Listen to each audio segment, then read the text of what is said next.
Welcome to the docket, presented by Defense Diaries for season 2 of the Gacy tapes, which we like to call Hunting Gacy with Bill Dorsch. And once again, this is a premiere this week, though. So Bill and I recorded early, just so you all know, but it's going to be airing at the same time as our lives will. We hope that we'll get a nice crowd in there for this. So I think that we don't need to wait any longer. Let's bring the man, the myth, the legend himself, Bill Dorsch in. Let's bring him on in. Hey, Bill. Whoa, it's Bill's chair. Where's Bill? Bill? I don't know. Well, look, the good news is Bill's got his good chair back, squeaks and all. And I don't know where Bill himself is, but we'll make do. I mean, I've read the book. Hey. Oh, I'm here. Oh, hey, Bill. Whew. Glad you could join us. Yeah, well, it was a little impromptu. I thought we were going to do live, but I'm ready and rolling. So yeah, we're gonna pre-record this thing. So I see you got the chair. We're all very I hemmed and hawed about it and thought about it real hard, and there wasn't more than one complaint about the squeaky chair. And so I took it serious, as you know. I mean, I sat in a hard chair for one episode, and then last week I stood for almost 2 hours, for Christ's sake, because I don't want to offend anybody. If they're losing sleep over the noise, it bothers me. Wow. So you're an empath, Bill. You care. Since last week, though, Bob, I went to the extreme. I had some engineers come in and look at the chair. All right, and they said, well, maybe there is a possibility. So it's a little squeak, they said. And so I took it into town. They have a Jiffy Lube over there, or you get your car done. And I had them oil changes. Yeah. So I had them go through the whole thing, all the springs they sprayed and everything. And then I brought it home. And my wife said, I was sitting in the chair. She says, I think they're right. There is a little squeak coming from the chair. So I said, here, well, you sit in the chair. So I got out of the chair and I let her sit in the chair. And there was no squeak. Okay. So, I mean, there's nothing more that I can do except I got one more thought. Here. This is my 10W40. Okay. All right. Yeah. Because my wife said, maybe it's not the chair, Bill. Maybe it's you. So what I'm going to do today is, I got to move this over here. There you go. I'm filling this sucker up. Oh, man. And I hope this works. I mean, I'm going to drink it. Don't do it, Bill. Oh my God, Bill just drank WD-40. Everybody on the air. That is it. Wow, right. That is dedication, my friend. That is dedication to the cause. Well, if I don't, I don't know. I don't hear anything over here, but maybe it is me. It just could be me. Like my hip. My hip is bad. Yeah, it's probably your bum hip. It's. Did you see the photo I sent of me doing the splits? Yeah, it was very disturbing. I think that's how I injured the hip. Probably. My 11-year-old granddaughter is coming from. As a matter of fact, she's getting on a plane tonight in Chicago, and she'll be arriving tomorrow to spend the rest of the summer with us. Exciting. Yeah, oh yeah.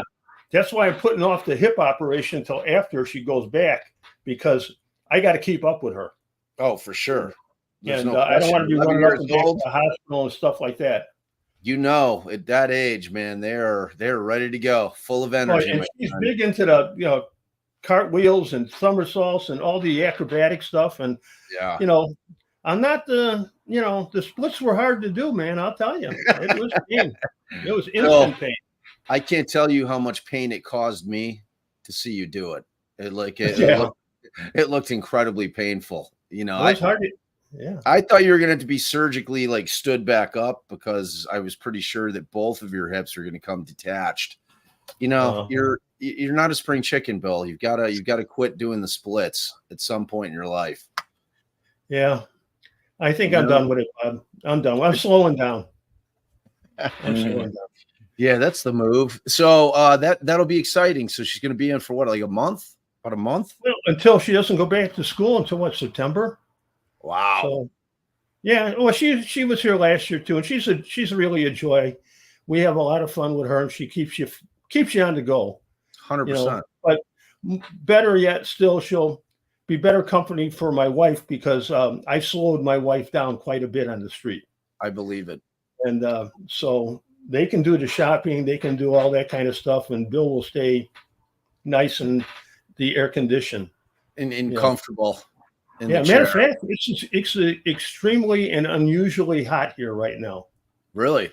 Yeah, for about the next 2 weeks, we're supposed to be up around 90, 91. Ooh. And normally at this time of year, we're 82, you know. Is it humid?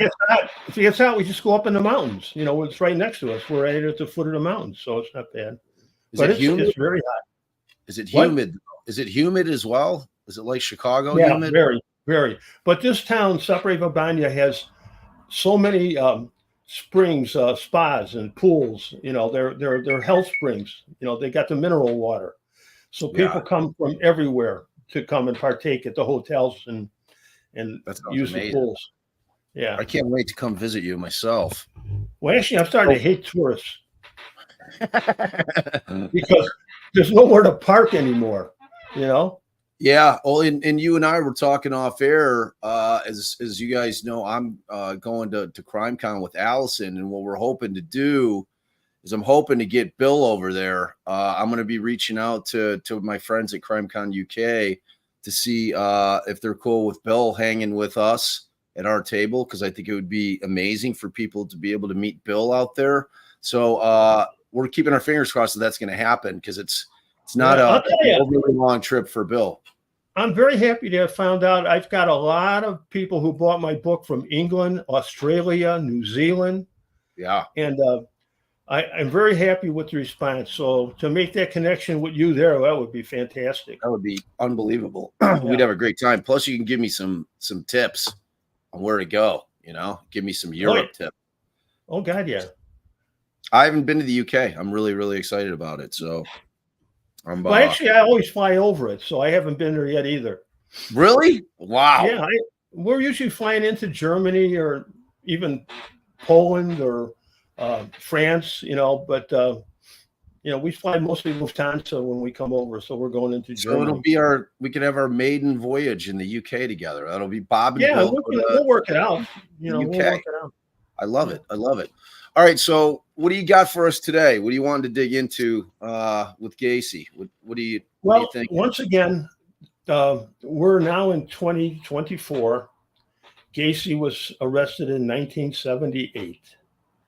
God, it would have been so nice if law enforcement had done their investigation in the months and years to follow, because it's extremely difficult all these years later, especially because government doesn't willingly cooperate. If I have a pile of FOIAs that I've sent in that all came back with can't find any reports, you know, or they don't respond. They don't even respond. And I have to go through the Illinois Attorney General then and ask them to intervene, you know, so they don't give you anything willingly.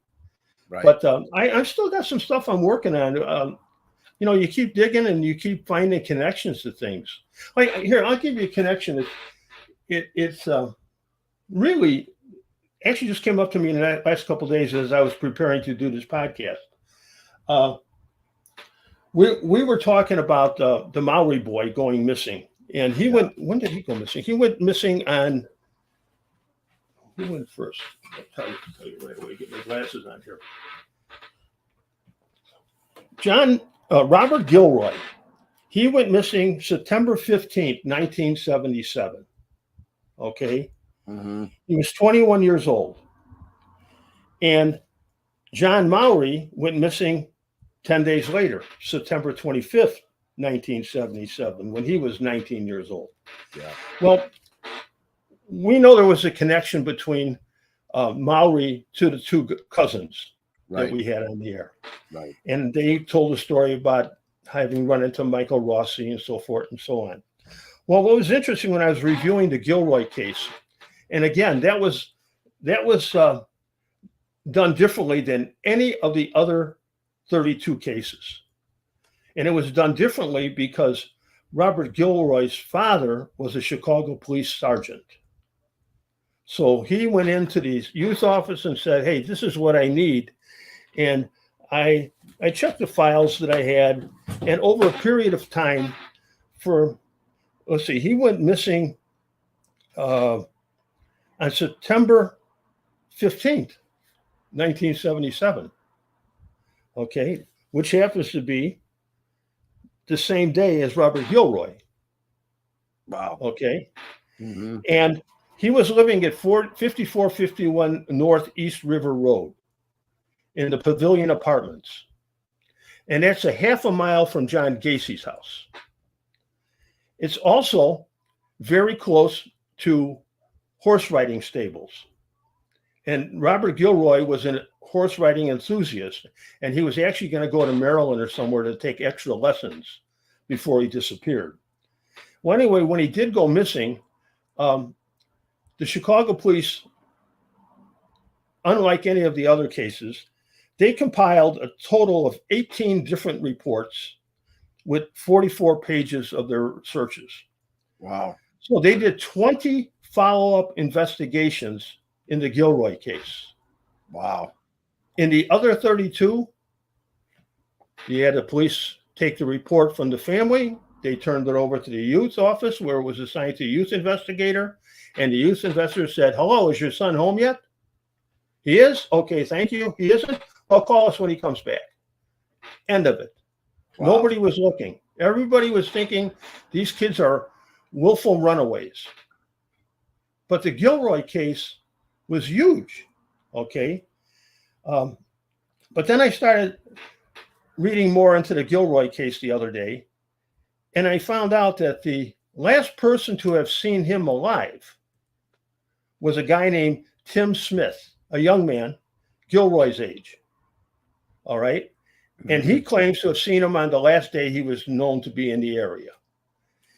And he lived in an apartment at Warner and Western Avenues, which is exactly 4 blocks away from the house where Mowry lived at the time when he disappeared on 10 days later.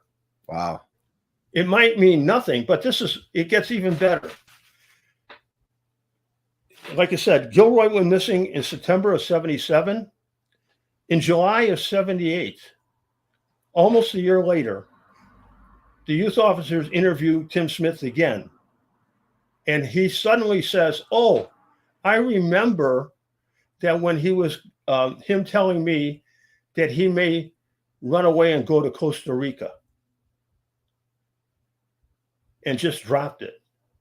So wait, well, who's Tim Smith? Well, that's the thing. He was Gilroy's best friend. Oh, okay. They were buddies. They hung together. But a year later, he's telling you that Gilroy had told him he might run away and go to Costa Rica. All right. That's what Gacy was having people do. When people went missing and the people were asking about what happened to my kid and the police were coming, suddenly the families were getting phone calls or postcards. Yeah. Saying that he ran away to Puerto Rico or Costa Rica. Right. So I wish that only they had in 1980 and after Gacy's arrest, talk to these people. Is it just a coincidence? It sounds a little weird to me that suddenly he just says Costa Rica. Yeah. You know, especially because he, being his friend, he knew that Gilroy was supposed to leave in about a week or two to go to Maryland for a special horse training. Right. Okay. And the stables that he hung out at was right there by Gacy's house. Wow. And that brings us to Mr. Lovell. Wow. All right. Harold Wayne Lovell. I love this guy. He was a young man, 19 years of age, Bob, living in Chicago, South Side. And he was unhappy at home. And he took off and went to Aurora to work for a carpenter. At the same time, Gacy was working out there. Okay. But he never came home from that time in 1977. All right. And then, where's it? So, family didn't know what happened to their son. And then Gacy gets arrested in 78. And the mother identifies property from photos at Gacy's house that she says belonged to her son. So they assumed, the family assumed, that he's got to be a victim of Gacy. All right. Well, his body was never identified. So 78, 80s go by, 90s go by. Now, 2006, he's found. He's found living in Florida. He disappeared 34 years prior. Gacy was arrested on the 21st of December. And I know from his arrest records that January 8th, 1979, he's arrested for marijuana possession in Miami, Florida. So right after Gacy's arrested, suddenly he's in Florida. He didn't own a car, didn't even have a driver's license till about the year 2000. And this guy now has got a file. See this? Yeah. This is the file on him that I have. He's had over 50 arrests, Bob. Wow. When he disappeared and stayed in Florida, he stayed there for a couple years. Never called home, never returned home. But he did get close to Chicago. In 1980, he traveled to Wisconsin because of a girl he had met in Florida, and eventually married her. And in 1980, he was arrested in Greenfield, Wisconsin. All right. And he was arrested for having a gun and contributing to the delinquency of a child. So I was suspicious about that. So I went to Greenfield, Wisconsin years ago, Bob. I got the files from that case, and I found the young boy who was a young teenager at the time of the incident. He was with Lovell, another adult, and him in a car when the police stopped them by a roller skating rink, and they searched the car and found a gun and found the marijuana. And I asked the kid about, what was your relationship and why were you there with Lovell and this other guy? And he said, well, I really didn't know Lovell well. I didn't really like him. And I said, why? He says, because he kept telling me he wanted to see me naked having sex with another guy. Jeez. That's what he told me. All right. Wow.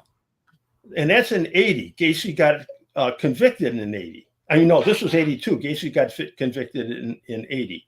So 2 years after that. Okay, so that's the gist of that. But then I look further, and in March 28, 1983, about 6 months later, Lovell's arrested for rape in Franklin, Wisconsin, of a woman in a trailer camp where he lived. And he was sentenced to 6 years in the penitentiary in Wisconsin, but did a little over a year and was released.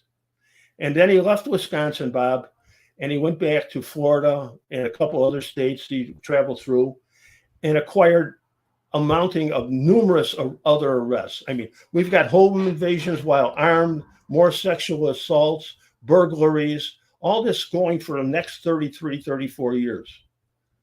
And all during this time, he's never, ever called home to his mother and father or any of his family to let them know he's alive or needs some help. Wow. You know, I found it rather strange. And then there's the other thing. When he finally was found, he wasn't found by Sheriff Dart. What happened was, as you know, with Michael Marino getting the body exhumed for the son to have the DNA testing, Dart then made public announcement that he wanted to research and find who these unidentifieds were. So Mrs. Lovell sent in her son's dental information. But what happened was Dart didn't find her son. Family members found the son by now running on the internet and finding out that he was in custody in Florida. Jeez. So they were reunited with him after 34 years, and it was big news stories. It was on television. It was in all the newspapers. Missing 34 years, presumed to be a Gacy victim, now found and alive. And he's going to be visiting with his sister in Kansas, or no, Arkansas, I think. And that was the big deal about going out there. So then it was all public and in the newspapers. So Dart says, well, we're going to go talk to him. Okay. That was after he's found in 2006. So I waited some time. And then I sent in my FOIAs to the sheriff's office. And I said, I would like to know who went out and talked to this guy Lovell. And I would like to see the reports related to that investigation. And let me just interject real quick. For those out there that don't know, Tom Dart is the elected Cook County sheriff. Right. So just so people have a basis for that. So if he's honest with us and he's doing the right thing, you would suspect that because the family believed he was a Gacy victim and they knew he was working for Gacy. Matter of fact, he told the newspapers he worked for Gacy, did carpentry work for him. But when it came to where Gacy was living, he said, I never went inside the guy's house. I only did yard work. Yet the mother identified some of his personal property inside the apartment, inside the house. That's weird. So for 34 years. So I'm thinking, okay, he's been found now. He's got the connection to Gacy. Certainly you got to send your investigators out there for that. I wanted the information. Never got a response back from Sheriff Dart's office about my FOIA request. And I suspect the reason is they never went, Bob. They never went. So like nobody did any work after Gacy got arrested. We know that. Right. You know, why start now? Right. You know. So I'm going to resubmit it again. I'm going to ask again and see what happens. But Lovell is he's a nasty guy. Yeah. You know, he's got over 50 arrests. He's not a good guy. Like I said, he didn't have the driver's license. But there's another thing about him. When Lovell was working for Gacy in 78, in September of 78, he's arrested in Morton Grove, Illinois. And according to the police report, he was charged with driving a car that was not his and not having a driver's license. And he was charged with marijuana, possession of marijuana. Okay.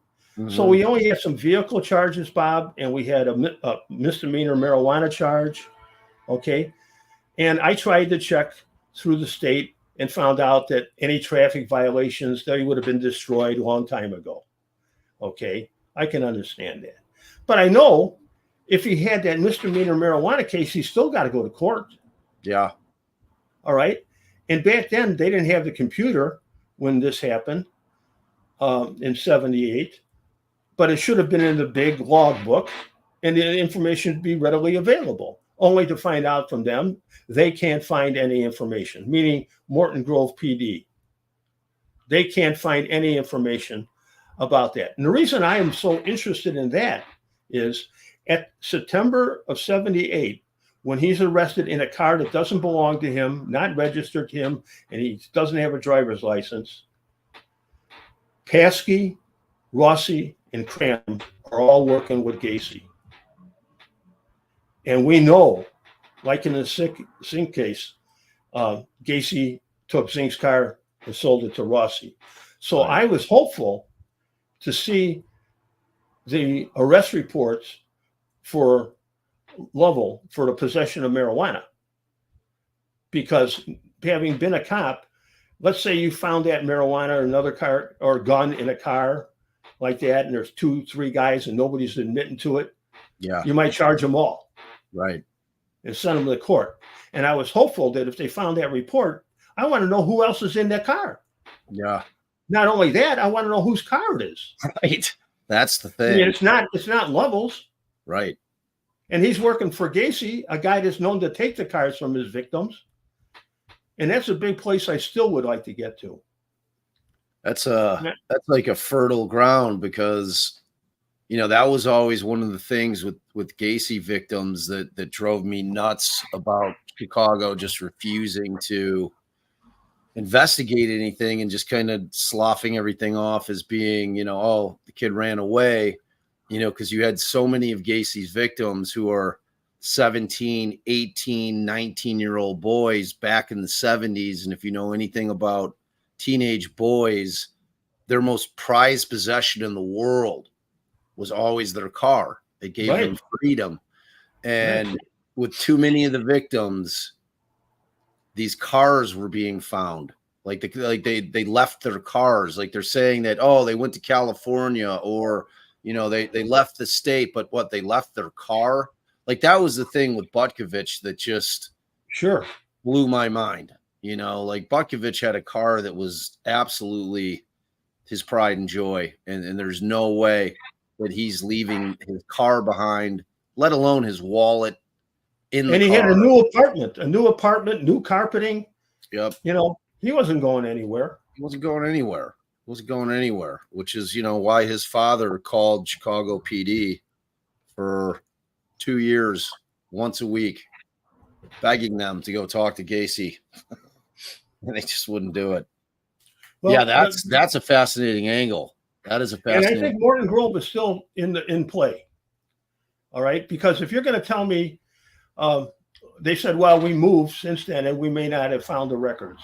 We may not have the records, but that marijuana's got to be in two places. It should be in the police department, and it should be in the county court. All right, we have to get access to the books for that date.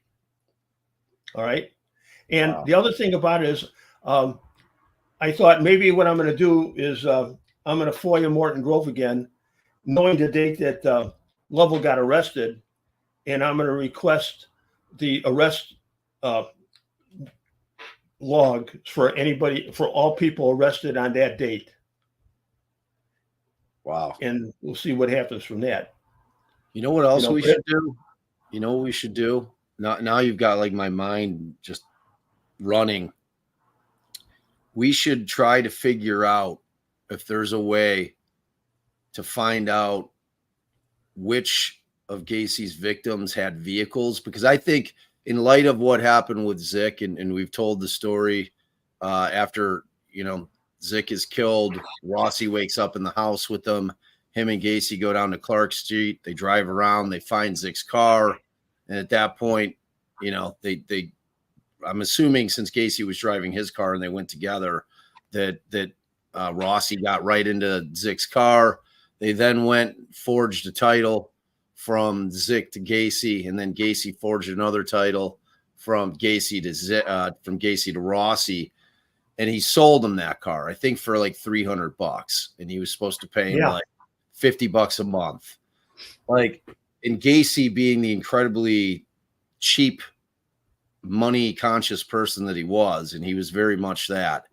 Gacy didn't care about his victims at all, but he sure cared about money. Money was something that Gacy, like all these fights that he'd talk about getting into, with his workers, were all revolving around money. The thing with Butkovich was money. He's like, you owe me that for the carpet for the apartment that you were just talking about, the new apartment that he was moving in a building that his father owned. Like John Butkovich's father owned that apartment, and Butkovich is telling him, no, that's my dad's apartment. I know I'm living there, but my dad owns it. You gotta take that up with my father. You're not taking the money out of my paycheck to pay for that carpeting. You can go to my dad and get the money from him. Point being is that maybe that is the point in time when Gacy figures out another angle that he can actually make money from his victims by collecting their property, such as their vehicles, forging the signature on the title, and then selling it to guys like Lovell, Rossi, Cram, whoever. It would be interesting if we could find out, because Secretary of State's records will be much better than some of the local PD records in terms of if we could figure out which victims actually own their own vehicles at that time, especially like post Zick. Because like that seems like that might have been the time, right, when Gacy figured out, no one's looking for these kids, at all. No one's questioning me about it, because he would obviously have access to the keys to the vehicle, because whatever was in their pockets at the time that he was killing him in his house, he's obviously going to have those on his person. Gacy had to have help. If any of his victims drove to his house and were killed at the house, that car, their car, the victim's car, had to be removed from the scene, from Gacy's house. Right. So Gacy isn't going to drive the car by himself and walk home. Right. He's going to have somebody take that car for him and pick him up and come back. Right. You know? Yeah. It's just more evidence. I mean, there's going through, even if you read the book by Sullivan, you know, or Kozensack, they're certain that these guys were involved. Rossi and Cram, they definitely were involved. No question. Okay. And in Sullivan's book, the connection is so plain to a politician, Vito Marzullo. I mean, when Hanrahan comes in to be his attorney for Rossi, all right, and Sullivan changes Rossi's name in the book, I think it was to Walsh. But you know, this, you'd like this for your client. Gacy, Hanrahan was having meetings with Kunkel, all right, and he was having meetings with Kunkel, and Kunkel wanted to prosecute Rossi and Cram. I mean, he was really looking at it that way, but he decided to use them against Gacy. It was an easy cleanup that way, instead of making it a much bigger case. But as Hanrahan, and it's written in Sullivan's book, that over months of discussion with Kunkel, he agreed that he would only ask Rossi questions that they had promised to ask, and nothing more. They weren't going to go off the chart and ask anything that hadn't already been predetermined. I mean, you as a defense lawyer would like that. Oh, all day. I mean, if you know what's coming. Yeah, like a nice heads up, that would be amazing. That would make my job way easier. But I mean, I couldn't believe it. Sullivan wrote that right in his book, that he agreed to not break the promise and only ask the questions that they had agreed upon. You know, my God, it's unbelievable. It's unbelievable. Yeah. So, but with the whole group of people here, I'm starting to think the more and more, and I'm still doing it. I'm trying to finish my Gacy book. I mean, Guevara book. Okay, which I've gotten great information on that, and that's in the works, and I'll discuss that with you. But I'm trying to do both, and it's kind of tedious at times. But it's just that there's even still today, there's no real interest in prosecuting anybody. I know. Okay. And some of these people are still alive. Rossi, we'd like to talk to you. I'd love to talk to this guy that I just mentioned, Lovell. Yeah. You know, I'd like to get more into. He's still in Florida? Well, he was in Alabama. He was arrested there last I know. I mean, I haven't run a record check on him for about the last 3 years, but he had over 50 arrests already. You know, he's been in and out of prison all this time. You know, so, but he's got a driver's license. So if he's 19 and 78, what's that make him? So he's like, we'll call him 20 and 78, 88, 30, 98, 40. It's probably like early 70s, right? I'm not good at math, but does that sound right? Yeah, late 60s or 70s. You know, so I don't know where he's living anymore. I don't think he apparently didn't stay with his sister in Arkansas or Alabama. If it was Alabama or Arkansas, one of the two. So he didn't stay with them. But he's walking free. I mean, the other thing is in September when Mowry is killed and Gilroy is killed, I already know that Paskey had a relationship much deeper than we thought. I mean, we've got his checks, three payroll checks written by Gacy to Paskey in September of '77. Right. Okay. And that's when these two boys go missing. But on the other side of the page, we got the proof in the meetings he was having with his probation officer that in February '77, before Rossi and Cram are even in the picture, he's got a relationship with, I believe, with Gacy, because he says to his probation officer that my friends call me Patches. Right. Patches, the clown name that later Rossi used when he was dressed as a clown. So I believe definitely he had that connection. Also, another thing in 77, John David Norman, who was sitting in the county, who was sent to prison for the Homewood cases, he got 4 years. He was paroled in September of 77. So he was back on the street and back with his pal Paskey. I mean, they were so close that later when Norman got arrested again and sent downstate to the prison, Paskey moved down there to be close to him. You know, those guys had a really deep relationship going. Yeah. But I mean, Gacy said I had 4 accomplices. All right.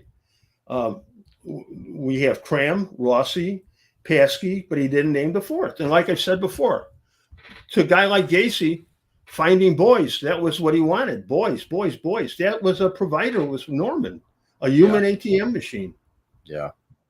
So he would protect Norman before he would protect anybody else. But the thing about Lovell is Gacy, learning from Carell, he was willing to pay kids to bring kids to him for victims. You know, and if you bring one kid and then he winds up getting, assaulted and killed, and you're involved in bringing that kid there, even if you didn't participate in the torture and murder, you got a connection to that crime. So he's not going to go run around saying, hey, I brought this kid over there for Gacy to kill. I didn't know he was going to get killed, but he got killed. But certainly Gacy would use that against him. You know, he didn't kill Rossi because he saw something in Rossi that he liked, that he thought, I can use this boy. He didn't kill Cram because he saw someone in him that he could use. He was always looking. Gacy could not go to the bars anymore. Certain bars had already barred him. Barred him. Okay.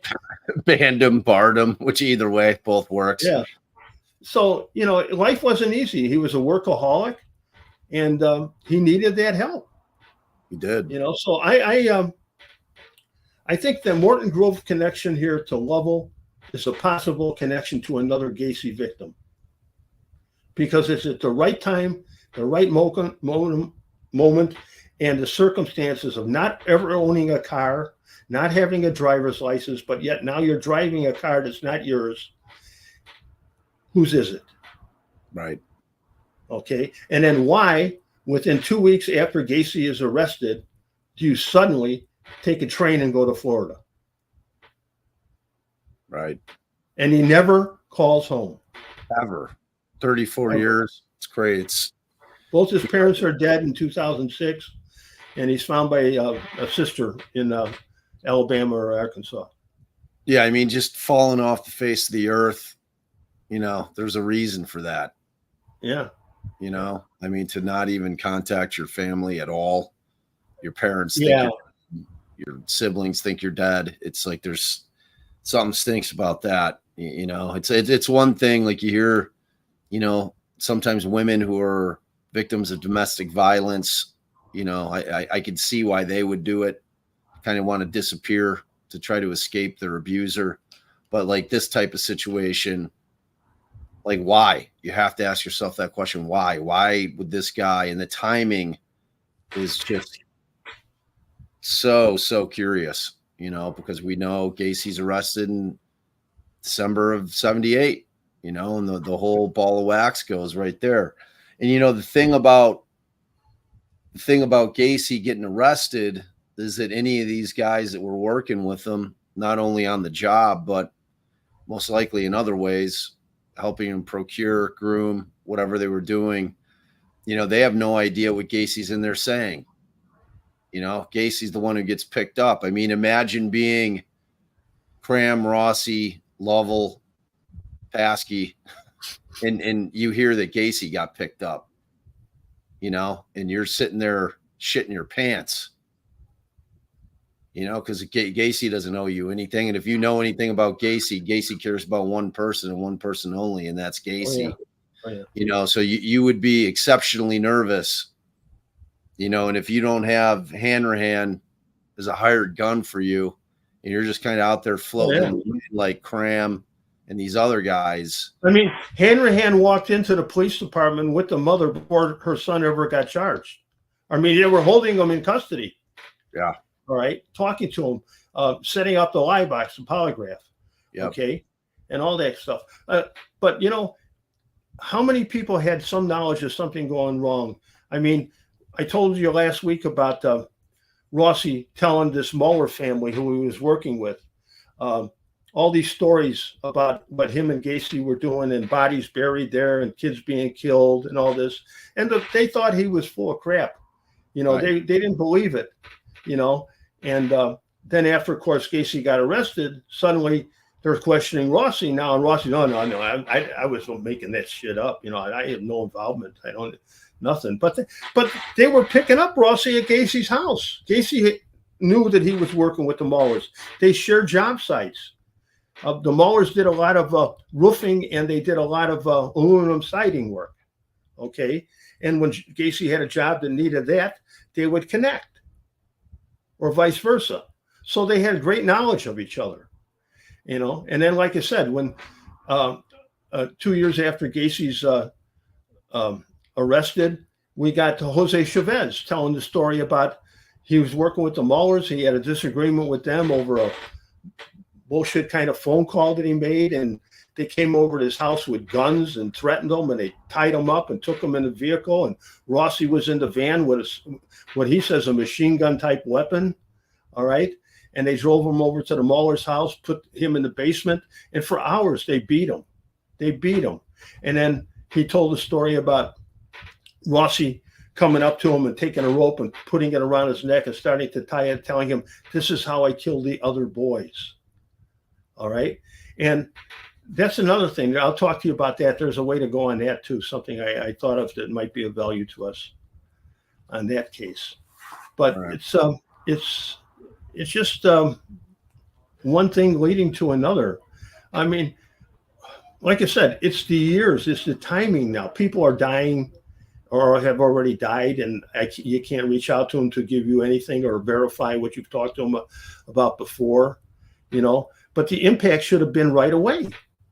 Right away. You know, you got a television show, 48 hours. It stresses how important it is for investigators to get onto this right away.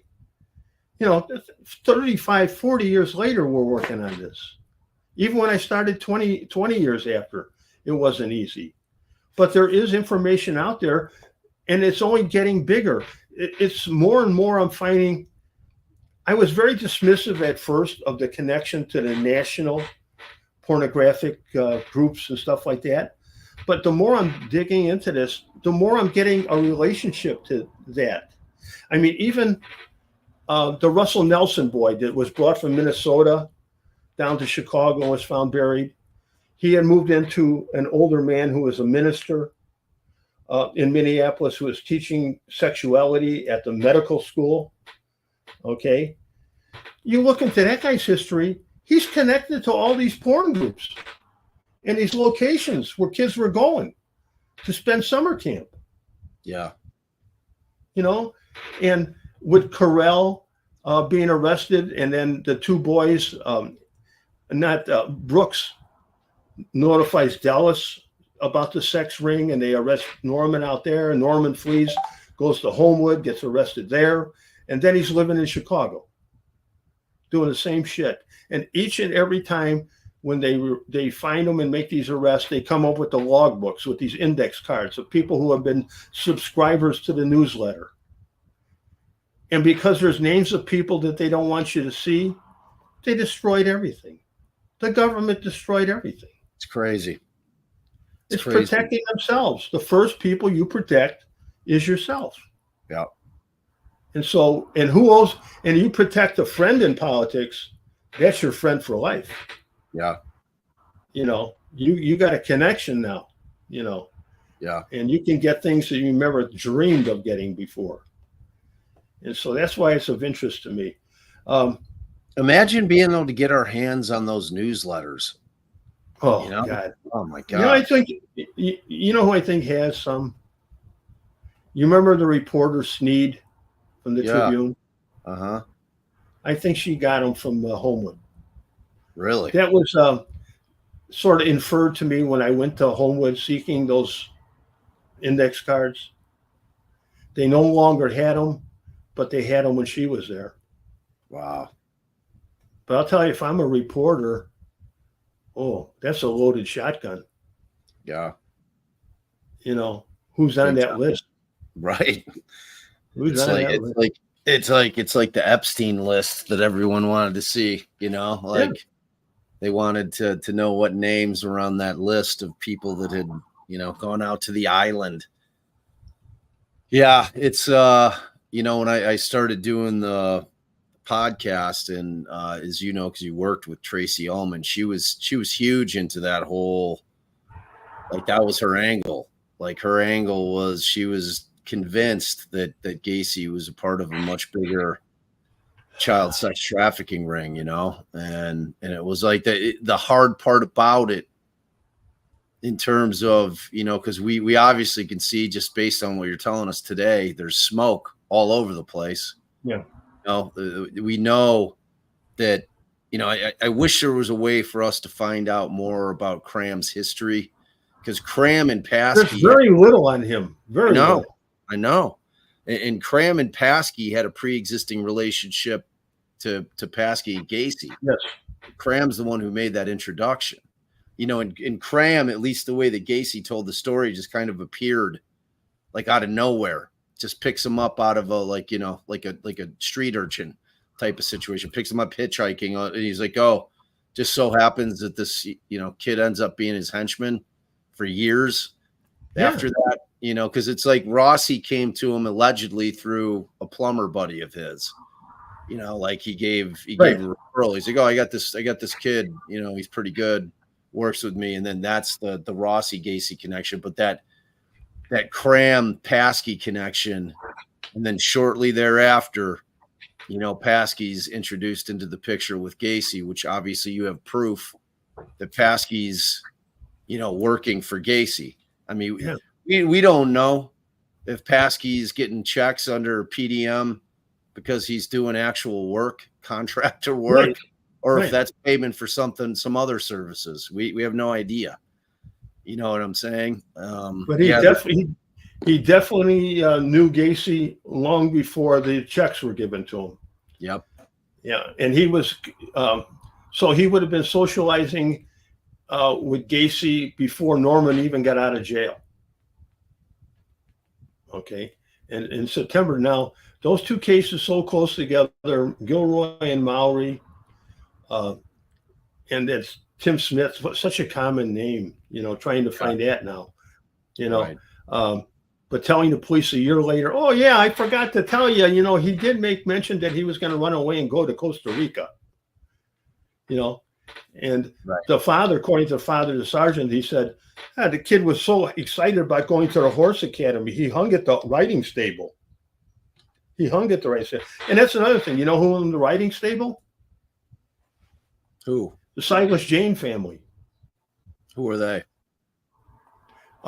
Mafia connected. Remember Helen Brock? Yes. The Brock Candy Candy Heiress? Empire. Yeah. That's the case. They owned all these horse stables in the Chicago area, in Illinois, even Wisconsin. And what they were doing, they were entrapping widowed, very rich widowed women and conning them into buying a horse that was really not the quality horse they were making it out to be, but the women didn't really know. Right. And then they were having the horse insured for a lot of money. And then they would have the horse killed. Or the horse would die in a fire at the stables. They burned several stables. All right.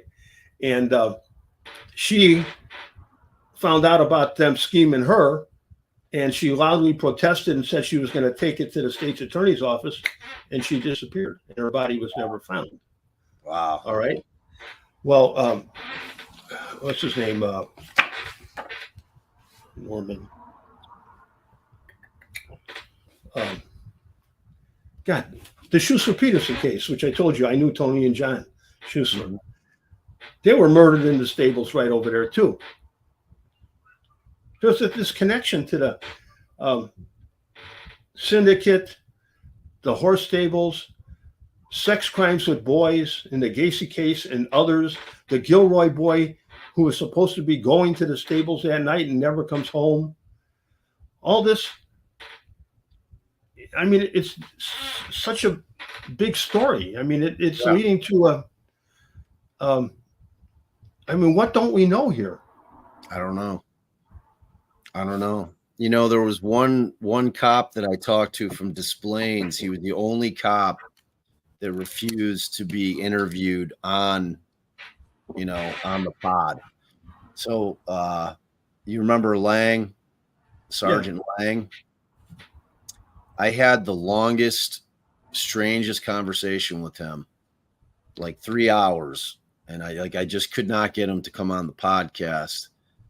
And, you know, he had said this thing to me, and he's like, if you're willing to go all the way on this thing, if you're willing to go, like, put your neck out, and he's like, and I'm telling you, you're putting your neck out.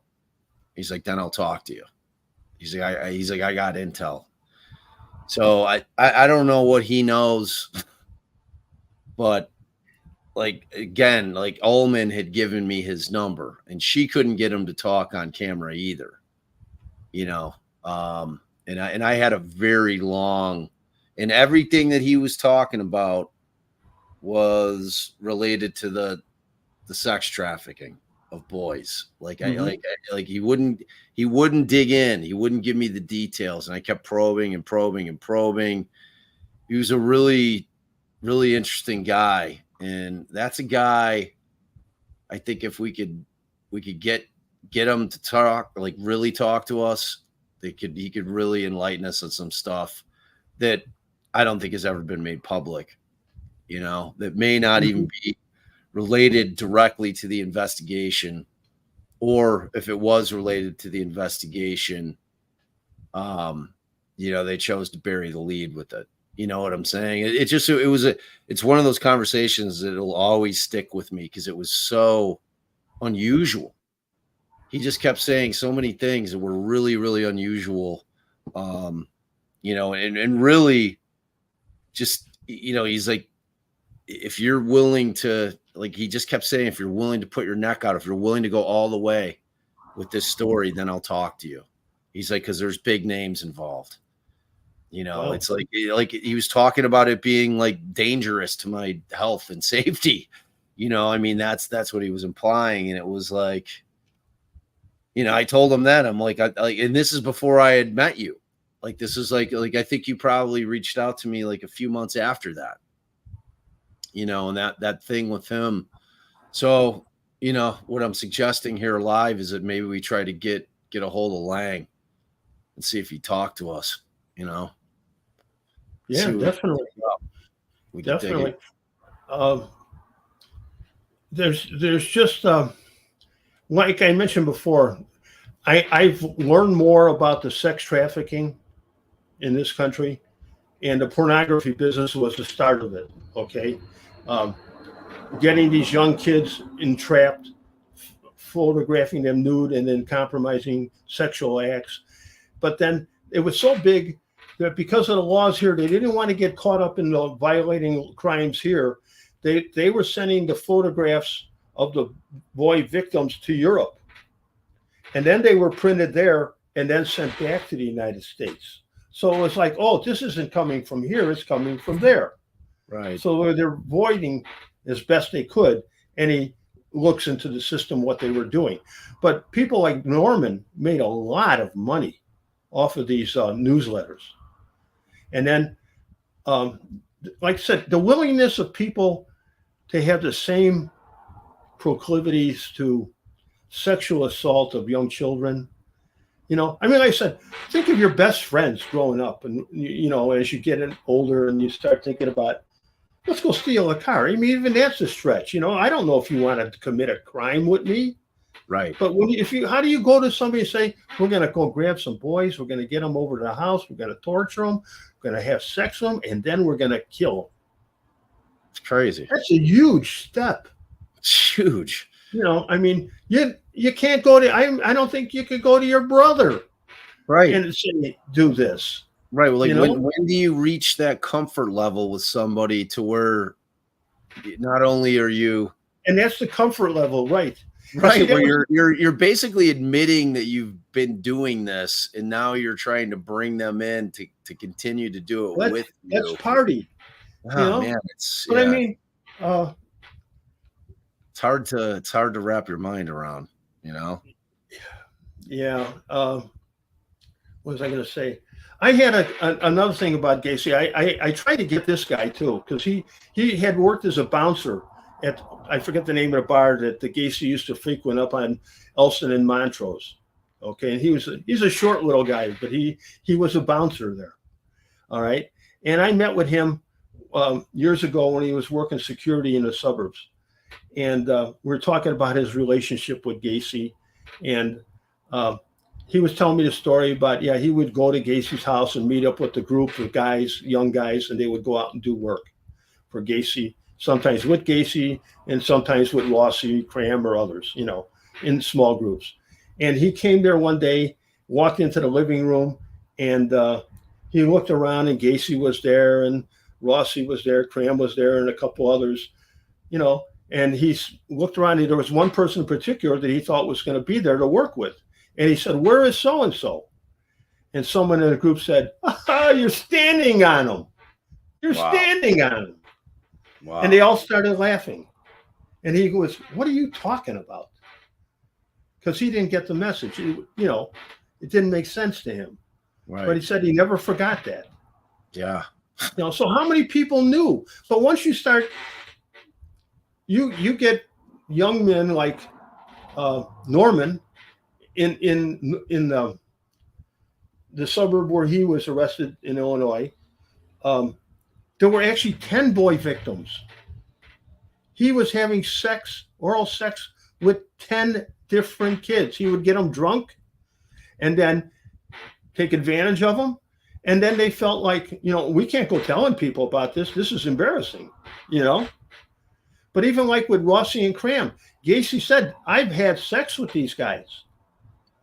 They were my willing sex partners, and they got to the point where when they wanted something from me, they would get engaged in sex to get what they wanted.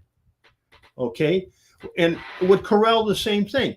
Once you get this young man to commit to doing something, an act that is so repulsive, your threats to expose them force a connection to each other. Right. And then Katie barred the door. Yeah. Because we don't know what's coming down the road next. But you're not going to run away. Now, I'm not going to run away and say, tell the police, hey, because I brought this kid over there and Gacy abused him, he killed him, buried him under the house. I dug the hole, for Christ's sake. You're committed. Right. You're in. He's got the leverage. You're in. Yeah. And that's how I believe he was able to get down. As far as the political thing, there was a huge interest in the pornography. And then there was those who acted upon that to connect through the houses that Norman set up around the country. Okay. But now you're dwindling from, what percentage were just there for the pornography? What are there for the actual sex? And right. and in lessons, they should go down to the crime of murder, for Christ's sake.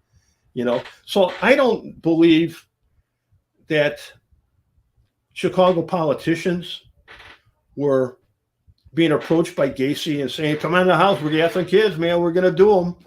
We're going to do them. And you know what? We're going to kill them. Going to have a great time. It's crazy. But once Gacy gets arrested, nobody wanted the connection to Gacy. Nobody wanted that connection. That's why it was so important for Terry Sullivan to go to Zelensky and get the photos. Okay. It made, to Zelensky, it made sense. He says they might need him for trial. Sure. Turn them over. They never were put in evidence. There's two places those photos should have been. Gacy should have had a copy, and the state should have had a copy for prosecution. 100%. Yeah, but did somebody glam them from Des Plaines? Very probably. Things happen. But I think Kunkel even got the pool table, didn't he, from Gacy's house? Yeah. I seen it. I mean, seen it. Yeah.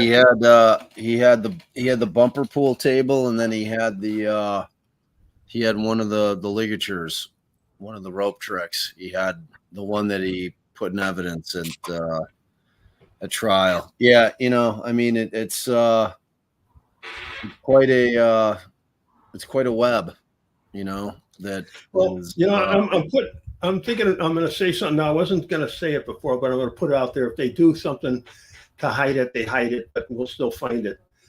In the case with Chavez, where he says Rick Rossi put the rope around his neck and told him, "This is how I choked and killed the other boys." He said he told the Chicago police when they arrested Mullers and the other guys for abducting him and beating him. He said that the Chicago Police Department did take photos of those ropes. And it would be interesting to get that. Sure would. See what the photos look like. If they were like the knots that were done on any of the other victims or found in the graves. Right. That would be of big interest. There's these little things, Bob, that we can pick at. Yep. Morton Grove is big. We got to get that. All right. They can't tell me that book is gone for the courtroom. They can say we don't have it at the police department, but that arrest still had to go to court. And the business records, man. We just need the business records. We got to get somebody, and they won't give them to you. I know. They won't give them to me. I'm gonna try to reach out to Karen Conti. Yeah. And I'm gonna see if she'll come on with us. She just wrote her own book. Right. We could happily have her promote her book and maybe, Yeah. because Karen's another one that firmly believes that there's more victims. I mean, she's on record multiple places that, but by the time she was with Gacy had clammed up. He had his big binder of excuses of how he didn't kill all these kids. By the time Karen got to him, it was Karen and my former law school professor, Richard Kling, were the two that handled the death penalty appeal. But I'd really like to find out if she was ever able to get those records, which I think that she was, and I'd be very curious to know if she still has them. I don't think you throw that away. That's a historical thing, just like your father having the tapes. Right. Exactly. See, but I wish I had the Christmas card I got from Gacy. I've got two of them. They're the most bizarre. Like on one of these lives, I'm going to show you these cards. I don't know that I've ever shown them to you. They're pretty weird. So, all right, well, let's wrap it for today. And just a message out there. If you run across this podcast, either on YouTube Live or listening on podcasts, and you are aware of anybody who went missing, or friend, family, distant relative, whatever the case may be, reach out to us. Let us know. And we're talking about, the years from like 1971 through 1978. And if they were known to be in the Chicagoland area. And we know Roger Aguirre is one that we've been looking into. John Deeney, a kid who went missing out of Chicago that took the exact same route that Tim McCoy did. And Brian Roush, who's a friend of the show, he's a distant relative of John Deeney, and he is a kid that I've been trying to get Jason Moran to really look into, because it all fits with him. So, but we're always looking. Mention it again, Bob. Additional people, and buy Bill's book. It's available on Amazon. And by the way, I'll be getting ready to tell the story in my second book about my participation, being the only homicide detective to arrest my by Geraldo Guevara, Reynaldo Guevara. Yeah. Where he arrested so many innocent people for murder, and I've been helpful in testifying in court and getting more than 40 of them exonerated. It's an unbelievable story. It's an So that'll be coming out in about October. But right now, my book, Omnipotent, Don't Ask, Don't Tell, is available on Amazon. And please, if you read the book, you like the book, you don't like the book, send me a review. Yeah. And more importantly, review it on Amazon, because that helps drive sales. It helps. And if you have a little time and you love the book, please write a review on Amazon, because that helps Bill quite a bit. So, all right, and I'm going to also drop that. That'll be in the description of the video. And again, I didn't hear any squeaking in the office, but I'm going to have another shot of this before I go to sleep. And all right, I heard 3 is the limit on WD-40, because then it'll kill you. So I know I shouldn't drive after. I know that. All right. Next week, my friend. I'll see you. Take care. Take care, everybody. Thanks for joining us.